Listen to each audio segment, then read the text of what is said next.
What's going on with Panthers Post here with Phil Perkins and my guy, returning guest, friend of the show, best friend of the show, maybe, Edgar Salmingo, brother from a different mother in the left coast, the best coast.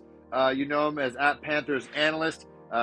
He is joining me here now to talk this new era of Carolina Panthers football. First time ever, head coach and GM are vacant. And so we're trying to get both. None of this Marty Herney overlapping business. It's a clean slate, supposedly. And we have a hiring firm supposedly leading the way. First, we can start with that, Edgar. First, thanks for joining me. You're so smart. I was just telling you now that you were saying all these things on Twitter. I'm like, I'm going to ask you anyways, privately. May as well record it all and put it on video so we can talk about it when the Panthers are still like 0-5 next year. I'm joking. But first of all, what are your thoughts on this search firm? Do you think the search firm is part of this, like making things so quick? Yeah, some of these interviews requests. Yeah, first of all, thanks for having me. It was funny because I just tweeted like, hey, it's been less than 24 hours. It's been almost been like 12 hours since Scott Fitterer has been fired, and we have like 8 GM candidates. It's like they must have done some research before Fitterer is fired, but it's like, dude, we got so much news of GM interview requests before we even have like I kept on saying the body's still warm. But I just thought it was amusing. Yeah. Search firm. So it's wild. Go ahead. Yeah, the search firms. Yes, go. The search firm. So I looked into it. Mike Ford, Sportsology, really a well-respected consulting firm used by all different sports. The one I looked at in particular was in the NBA, but they've done soccer. They've done NFL, NBA. So they're a big deal. They helped David Tepper find the head coach for Charlotte FC. And so this is not the first time he's in. This is not just a one-time thing. This is like maybe something he's contracted for a while. But looking into it, like they're very experienced in looking at high-level executives and really just assessing like, is an organization, is a franchise, especially a sports one, is this the things that we've been complaining about all season long, like is there continuity, is there alignment, is there cracks in the communication system, is there breakdowns between relationships, is your structure even suitable to have a functioning organization? And so I think the step one that I wrote down on Twitter was like, hey, it is nice that David Tepper, even though this is not a confirmed thing that this will be a good thing, but just to acknowledge, to have the self-awareness, to be like, oh, I'm going to put my ego aside, to have somebody from the outside assess like what we're doing wrong, I think could only be like a positive thing for Panthers fans. Yeah, and I think, he comes from the business world, and I think he likes shiny things. I think he likes marble tables and marble floors and nice espresso machines in boardrooms.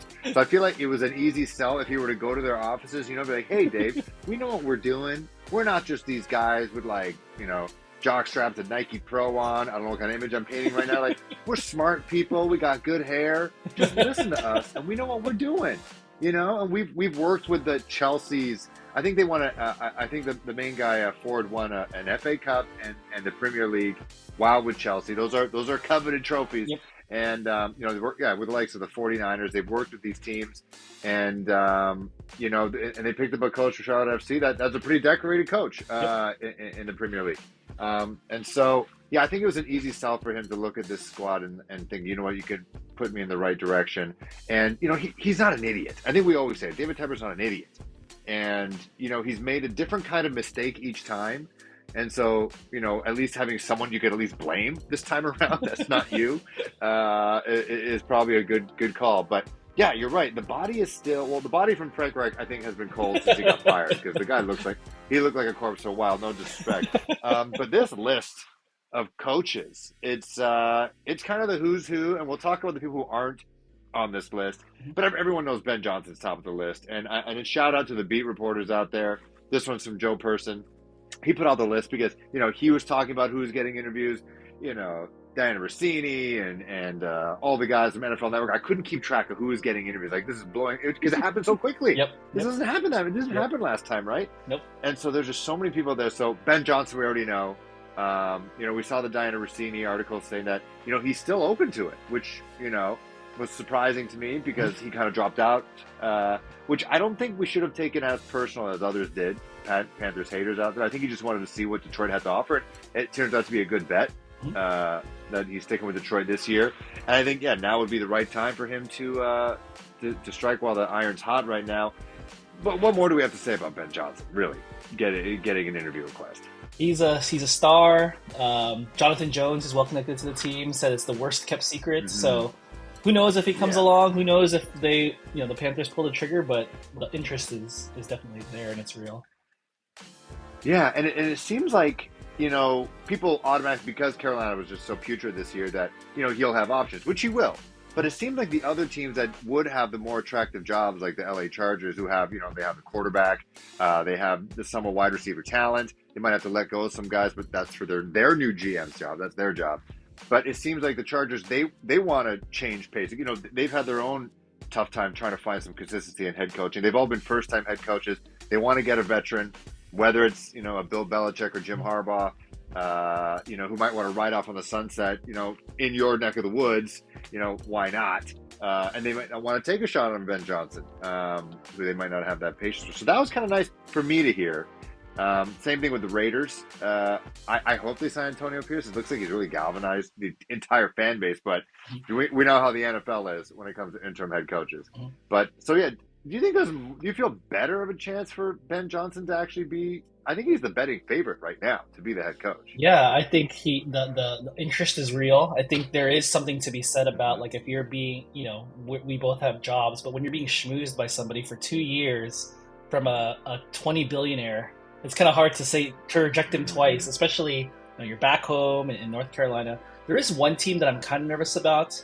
And I'm not going to say that like it's a possibility or how real the possibility is, but if he went there, it'd make my heart sink, and that'd be the Atlanta Falcons. And just like, dude, you put him with all those weapons, and you have to see him twice a year. So I don't care. Maybe we miss out on him, but just get out of the division, please. Yeah, and it looks like I've looked at a couple mocks, and I've seen a couple of Jaden Daniels. I've seen a couple of Michael Penixes, and Penix is only down, I think, by 3 points right now in the national championship game against Michigan. Hashtag Go Blue. Sorry, Huskies fans, if you're out there. Sorry, Shaq Thompson. Yeah, that would be really, really scary because he does some crazy things with a not so A-type athlete what's the, oh my god, I already forgot the quarterback, Jared Goff. Imagine him with like a Michael Penix or a Jaden Daniels at quarterback with all those crazy weapons, which is part of the reason why they let their head coach go, because they had all they used all these top 10 draft picks on offensive guys that couldn't do anything with it. Yep. Speaking of a guy who's making the most of what he has, Bobby Slowik, he's getting an interview as well. I feel like this is like a Ben Johnson retread in the sense that he's going to probably want to go back to Houston and just try to figure this thing out and see how far it goes, because they've already made the playoffs. They already won the division in his first year. Yeah, I think I tweeted way early on. I was like, I think this is my favorite head coaching candidate for a couple of reasons. One of the main one being that like the reports were that he liked Bryce Young, and he's the one that I feel most comfortable that offense would fit him. Ben Johnson, he's just an offensive whiz, a dynamo. But I'm kind of projecting, or we're kind of projecting, that maybe he can make an offense for Bryce Young. I still am fairly confident, but at least with Bobby Slowik, it's like I know for a fact that there's an offense built around Bryce Young's strengths. So that's why I lean towards him. I'm not beggars can't be choosers. I'm going to say I want this one or other. Like they're both great.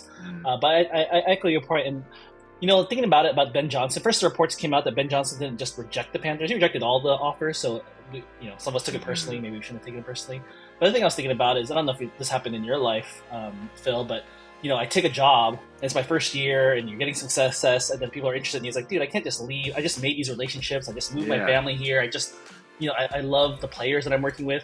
I might need some time. I feel kind of selfish to like just go 1 year. Like, sorry, peace out. Like, I feel like he's at his core, has a heart, doesn't want to leave just after 1 year in peace. Like, I think he wants to do his part. So maybe Bobby Slowik's cut from the same cloth. Maybe he wants to already be, his dad was a head NFL coach, and so maybe, or defensive coach, and so maybe he wants to, ascend to that throne right away. But those two, I think, like, are at the top of my list, or I'm sure most Panthers fans' list. And they're so humbling because they're like my age. Like, I don't know how old you are, but they're like 35, 37. I'm like, oh my god, what's how is this like? Oh my god, like it's blowing my mind how young some of these coaches are. And the only thing in the reservation I have, some of these young head coaches, young coach candidates, like, you're not that much older than some of these guys, but I guess some of the young people, I still think I'm young. Some of the young people at my work call me an old man, so in my head I'm just kind of like, how are these young 35-year-olds gonna, gather a room and get them all hyped? I'm like, I guess to some people they are old, and if you're like a 22-year-old rookie, they are old people. But yeah, Bobby Slowik obviously done amazing things. Basically ruined my life as a Panthers fan this year, making C.J. Stroud and making Nico Collins. I think I saw in our championship game in fantasy, he had 30 points, and like Nico Collins was part of that. I'm pretty sure the Texans drafted him after a trade with the Panthers, and we were like, who's this Nico Collins guy? Yep. Yeah, and so here he is. It's just like a double whammy. Okay, so this is when it gets a little bit more colorful. Bengals offensive coordinator Brian Callahan, not as sexy, but if you take a look at what he had to work with this year, with their number one quarterback down for the count, you had Jake Browning. Speaking of Washington Huskies, he kind of made him look like a stud, and obviously he's got the pieces. But what do you think of Brian Callahan? I think he showed a lot with what he did with the Bengals. They were still a fun team to watch. I had my doubts. Yeah, absolutely. And I think, and going backwards a little bit, zooming out a little bit, this list that I saw that they published on the Panthers website, I do not have a problem with any person on that list. There's nobody on that list where I'm like, oh, that guy does not belong. I know Panther fans do not want Dan Quinn. They don't want a retread. They don't want Frank Reich and then Dan Quinn. But like just his body of work as a head coach and as a defensive coordinator for the Cowboys, like I respect that. And so like there's everybody on the list. I'm sure we'll go through all of them, but there's nobody on this list where I'm like, dude, what are they doing on here? What are the Panthers thinking? This is a very well manicured list.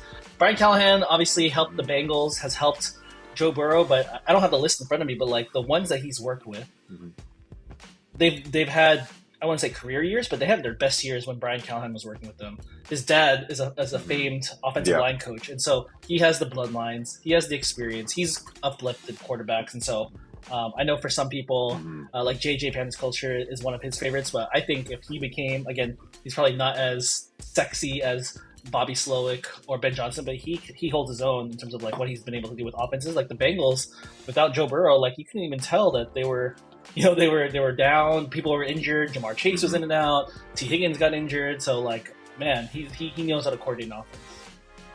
Yeah, and it would be kind of nice if they were to pick up one T. Higgins and he would know exactly how to use him as well.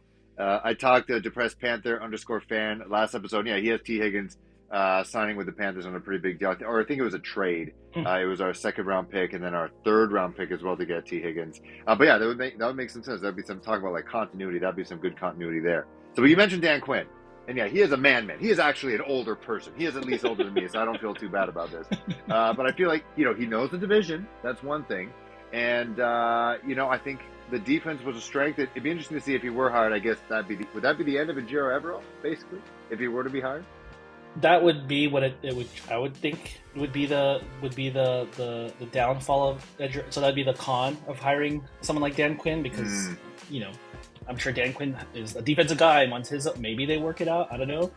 I'm done with all-star. I'm done with all-star coaching staffs now. So I don't want people to say like, oh, there's too many voices inside the defense. Derek Brown's head, right? Like we're done with that, right? So I would assume that would be the exit of Ejiro Evero. But yeah, Dan Quinn.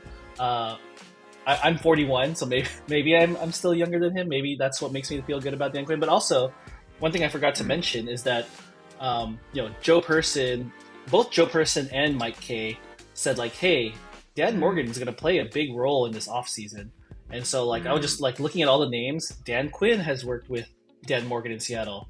Dave Canales will talk about Tampa Bay offensive coordinator, work with Dan Morgan in Seattle. And then Ed Dodds, a GM candidate, also work with Dan Morgan in Seattle. So if they go Dan Quinn, one thing that makes me feel better, even though I don't like the loss of Evero, I do appreciate that there's going to be some alignment or at least some partnership or some continuity between Dan Quinn and the assistant GM, Dan Morgan. True that. That's right. Yeah, I'll take that. Yeah, we'll see. We'll talk about Dan Morgan and his potential future with the Panthers. I know you made a couple tweets about it or X's about it. Mike McDonald, Raymond, you like this Mike McDonald guy. He is also younger than me. He is 36 years old. He's jacked. He looks intense. He looks like if Luke Kuechly were to switch to coaching, he reminds me of like a Luke Kuechly. He's got that like dead eye look. He kind of has the galaxy eyes. My wife says my eyes are like space. It just looks like eternity in them. I don't know if I should take that personally, but every picture of this guy, he just looks so freaking intense. He's like a mix of Teddy Bruschi and Luke Kuechly. And obviously the Ravens, my fandom has been pressured a lot this year, and there have been times where I've looked at the Ravens like, do I want to jump ship? They got a Korean safety in Kyle Hamilton. Do I jump ship? But their defense is so much fun to watch, and and as a defensive coordinator out there, everyone's always talking about offense, but why not zig when everyone's zagging?